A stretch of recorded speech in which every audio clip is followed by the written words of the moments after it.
दाइ के गरेको यहाँ माछा उफ्रिँदैछ त माछाहरू त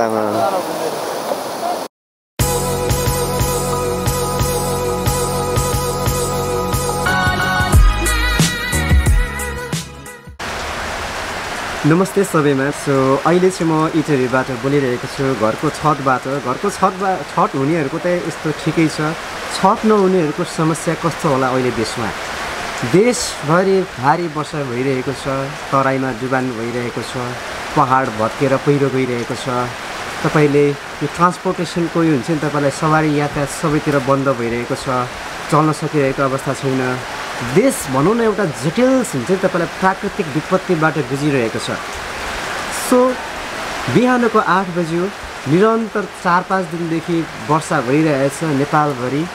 अनि हिजो दिउँसो अलिकति घाम लागिसके पछाडि अलिकति हुन्छ नि मनमा हुन्छ नि आशाको दियो पलाएको थियो, अब त केही होला कि। तर फेरि बेलुकाको 7 बजेबाट यसरी पानी परिरहेछ कि यो पानी तपाईँलाई कुनै पनि हालतमा रोकेला जस्तो छैन।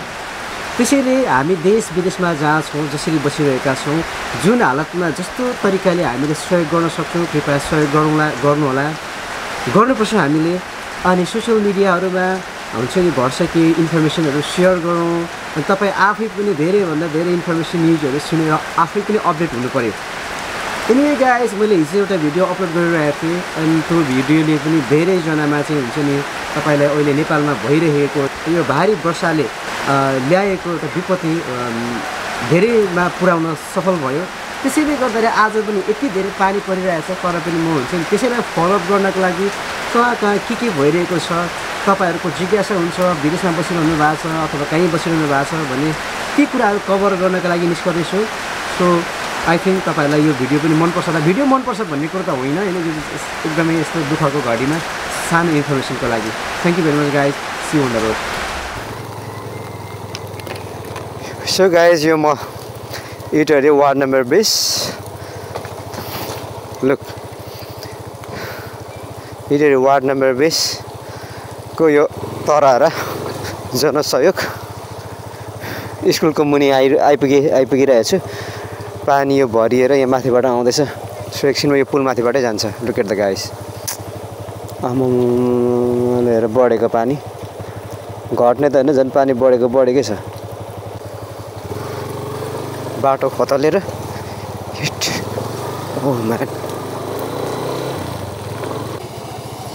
यो माछा मार्ने काम जारी भइरहेछ। अब एकछिनमा त भागेर भएको हुन्छ, यहाँ पानी बढिरहेछ होइन। हिजो चाहिँ अति नै बेसी नै यहाँ माथिसम्म थियो पानी, तर यो पानी बढ्दैछ होइन, अझै बढ्छ।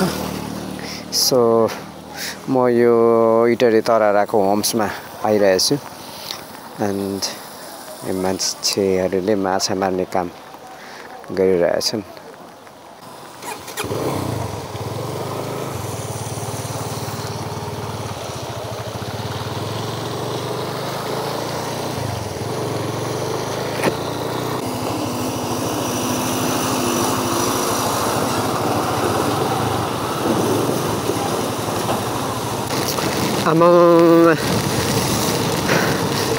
राति 7-8 बजेदेखि एकदमै पानी परेको।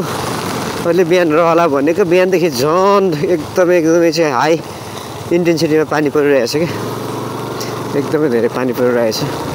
शनिबारको दिन हो, त्यसैले गर्दाखेरि मान्छेहरू त्यति घरबाट निस्किरहेका छैनन्। इटहरी चोक पनि आज सुनसान छ, शनिबार भएको कारणले गर्दाखेरि फेरि पानी एकदमै द्रुत गतिमा परिरहेछ। त्यसले गर्दा पनि सो इटहरी चोकबाट म पूर्वतिर लाग्छु, पूर्व हुनाले पूर्व विराट चोकतिर। एन्ड पुरै रोडको हालत त उक्काएर वर्षाले भेलले। म ट्याङ्ग्रा खोलामा आइपुगेँ। सो यो ट्याङ्ग्रा खोला, हिजो खोला माथिबाट पानी जाँदै थियो, आज पनि फेरि पानी खोलै माथिबाट जान्छ। पानी बढ्ने क्रम जारी छ गाइस। म बुढी खोला आइपुगेँ। बुढी खोलामा पनि पानी खतरै देखिरहेछ। यो चाहिँ बुढी गङ्गा जमुना मुक्ति घाट, हामीले बुढी खोला भनेर भन्छौँ। अब हिउँदोमा त यो सुकेर कि इत्रु पनि हुँदैन, अहिले कत्रो आइरहेछ अझै यो बढ्ने क्रम जारी छ किनभने अझै बिहानबाट त पानी एकदमै बढेर आइरहेछ तल्लो लाइनबाट हेर्छु लुक एट दिस म्यान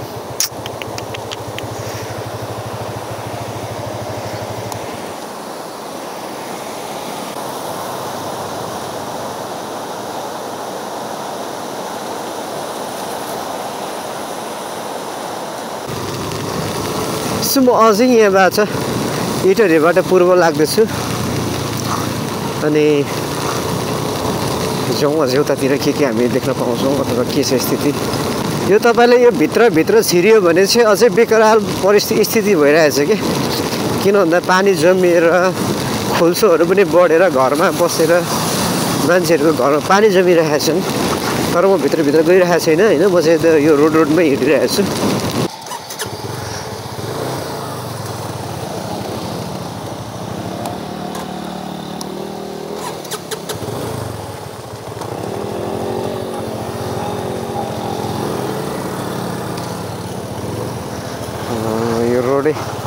पुरै कता नाली कता रोड हाइट यहाँ खतरा भनेर लेखिरहेको छ के खतरा रहेछ त हेरौँ ओ माइ गॉड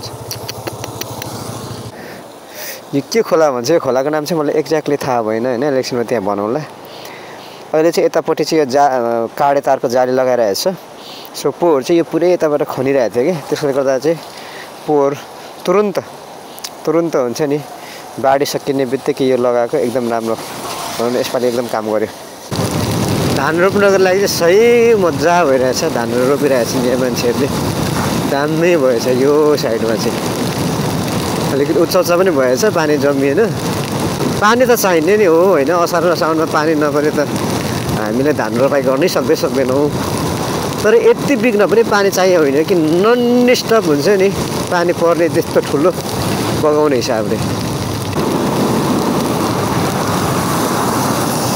अहिले चाहिँ म पूर्वाञ्चलको वान अफ द ब्युटिफुल सिमसार क्षेत्र बेतना सिमसार क्षेत्रमा आइसकेको छु गाइस सो यहाँ म अलिकति भिड देख्दैछु होइन के भिड रहेछ हेर्न जाउँ अलिकति पछाडि क्लियर गरेर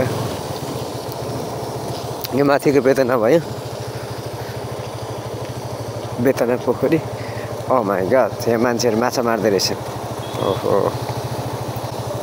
दा के गरेको यहाँ माछा सो अहिले चाहिँ म यो बेतना क्षेत्रमा छु यहाँ माथि बेतनाको पोखरीहरू छ यहाँ टन्न माछा थिए यो माछा चाहिँ यो पानीको ओभरफ्लोसँगै बगेर आएको हुनसक्छ भनेर होला माछा चाहिँ साँच्चै नै पर्छ त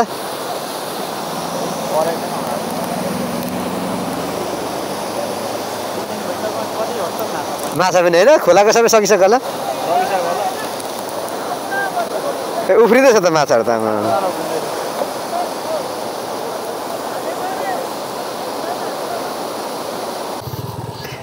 यहाँबाट यहाँ तल दुबी निस्किन्छ त यहाँबाट दुबी के निस्किन्छ खनार निस्किन्छ कति टाढा छ नजिकै होला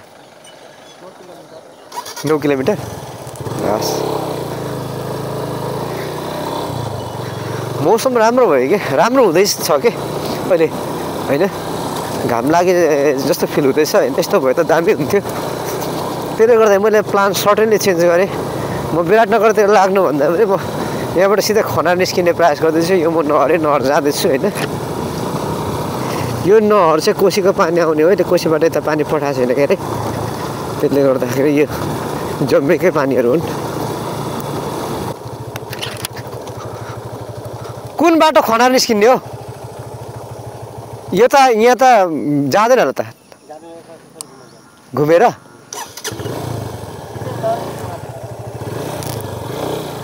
यहाँ बाटोमै हो रहेछ क्या पानी रहेछ यहाँबाट अल्टरनेटिभ रुट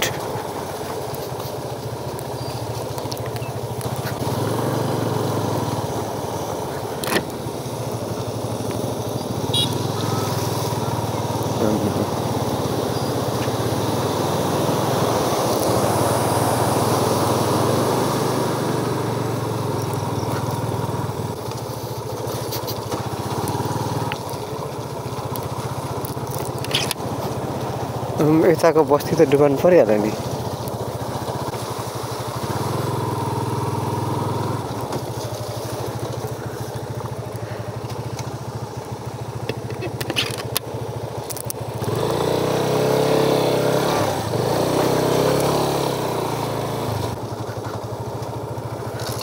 त फाक रहेछ त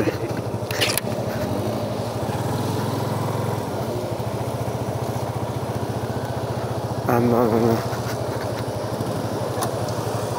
यो कुन खोला हो भाइ ए बुढी खोला हो बब्बाल खतरा भएर आउँदो रहेछ त यहाँ त योभन्दा ठुलो आएको थियो हिजो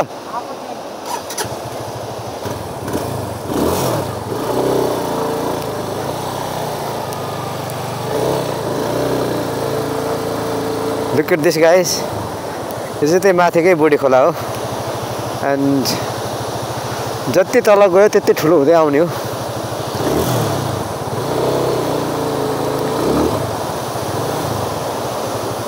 बाबा सही देखिरहेछ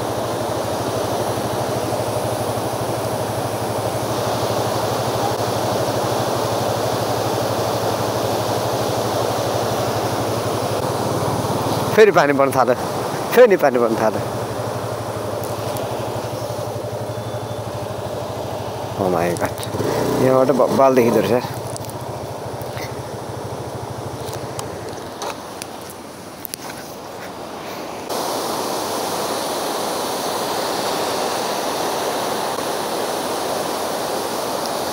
सो गाइज हेर्न लायकको सिन त यहाँ पो हुँदो रहेछ त यार दामी बाढीको हेर्नको लागि यस्तो फिजिएर जान्छ होइन अनि वाउ सो यो चाहिँ म अब यहाँबाट खना निस्किन लाग्दैछु बुढी खोला हो म त विराट चोकबाट उता गएर यसरी आउँदैछु कता हो यता त नामै थाहा छैन मलाई सो द्याट्स इट